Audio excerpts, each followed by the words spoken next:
네, 정치권 살펴봅니다. 국민의힘 새 지도부를 뽑는 전당대회가 곧 시작합니다. 어제까지 진행된 투표 결과는 오후 5시 무렵에 발표되는데요.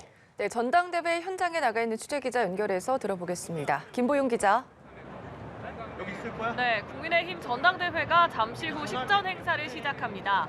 이곳에는 전국 각지에서 모이는 당원들과 당 소속 국회의원, 지방의원, 그리고 광역단체장 등 총 10,000여 명이 모일 것으로 예상됩니다. 이미 행사장 밖은 지지자들이 모여들었고 행사장 내부도 조금씩 북적이고 있습니다. 오늘은 지난해 7월 이준석 전 대표의 징계 이후 여러 번 지도체제가 바뀌어온 국민의힘이 8개월 만에 정식 지도부를 갖추는 날입니다. 이번 지도부의 가장 큰 역할은 내년 총선 승리입니다. 윤석열 정부가 추진하는 3대 개혁을 비롯해 각종 과제를 제대로 뒷받침하려면 여당이 다수 의석을 차지해야 수월하기 때문입니다. 그래서 이곳 행사장에도 내년 총선 승리를 다짐하는 현수막들이 가득 걸려 있고요. 내일로 당선 1주년을 맞는 윤석열 대통령도 오늘 전당대회에 참석해서 3대 개혁의 필요성과 당의 통합을 강조할 것으로 보입니다. 대통령이 당 전당대회에 참석하는 건 2016년 박근혜 전 대통령이 당시 새누리당 전당대회에 참석한 이후 7년 만입니다.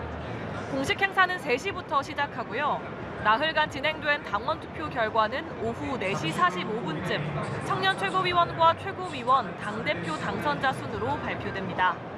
당원 투표 100%로 치러진 이번 전당대회 최종 투표율은 55.1%인데요. 이준석 전 대표를 뽑았던 2021년 전당대회 투표율을 10%포인트 가까이 웃돌면서 역대 가장 흥행한 지도부 경선으로 기록됐습니다.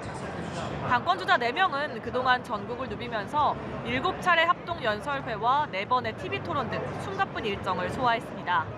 김기현 후보는 윤 대통령과의 호흡을, 또 안철수 후보는 수도권 총선 전략을 특히 강조했고요.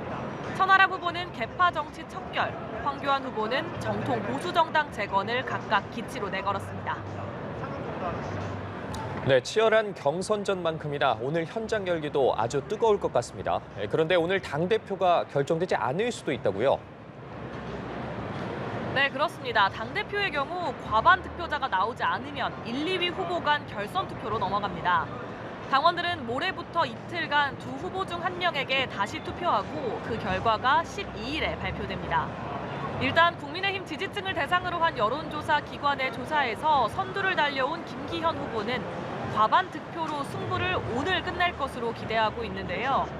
나머지 세 후보는 결선 투표로 갈 것이라고 내다보면서 양자 대결에서는 김 후보를 꺾을 수 있다고 자신하고 있습니다. 만약 결선 투표가 진행된다면 내일 열리게 될 1대1 토론에서는 어느 때보다 거센 설전이 오갈 것으로 보입니다. 특히 결선 투표에 진출하지 못할 두 후보 지지층의 향배도 주목되고요. 청년 최고위원을 포함해 5명의 최고위원은 다득표자 순으로 선출되기 때문에 오늘 전당대회에서 판가름이 납니다. 지금까지 일산 킨텍스에서 전해드렸습니다.